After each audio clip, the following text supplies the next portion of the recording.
উফ, রে আপাই গেছস নাকি? আর পারতাছ না ভাই। না পারলে টাকা রোজগার হবে কিন্তু খামু কি? অনেক রোদ ক্ষুধাও লাগছে।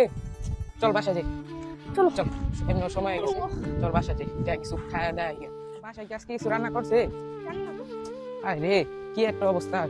খাওয়ানো নিলে খাওয়ানো পাই না। আর তুই কস স্কুলে পড়বি। ভাই, আমরা জাম করে কি আরে স্যার আসসালামু আলাইকুম স্যার। ভালো ওয়ালাইকুম আছেন? সালাম, কেমন আছো আদনান?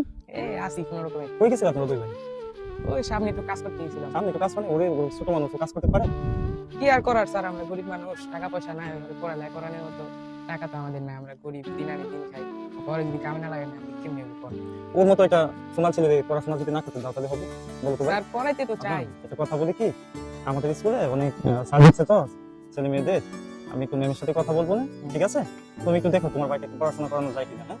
আর যেহেতু গরিব মানুষ ভাই, গরিব মানুষের আসলে গরিব মানুষের তো কোনো মূল্য নাই পৃথিবীতে, এটা আমিও জানি। তো আমার কথা হচ্ছে যেহেতু ও ছোট মানুষ, পড়াশোনা আসলে বাধ্যতামূলক, ঠিক আছে? আমি চাই তুমি তোমার ভাইটাকে পড়াশোনা করো, ঠিক আছে? আচ্ছা দেখি, এমনি ঘরে আবার আম্মু আব্বু অসুস্থ, তাদের পিছু টাকা লাগে, এখন আমার তো আর একাই অল্প কয়েকটা টাকায় তো আর হয় না, এর জন্য ওরে আজকে নিয়ে গেলাম। দেখি। আচ্ছা, তারপর আমার কথাটাই তো ভাইবো, ঠিক আছে? তোমাদের আচ্ছা। পরিবারের কথা তো আমাদের ভাবতে হয়, তারপরও দেখো, হ্যাঁ? আমি যতটুকু পারি আমি ম্যামকে বলে একটা তোমার ভাইকে একটা বিনা বেতনে পড়ার জন্য একটা সুযোগ দেওয়ার চেষ্টা করবো, ঠিক আছে? ঠিক আছে। আচ্ছা ঠিক আছে, তো যাও, হ্যাঁ? আল্লাহ হাফেজ, হ্যাঁ? আল্লাহ হাফেজ।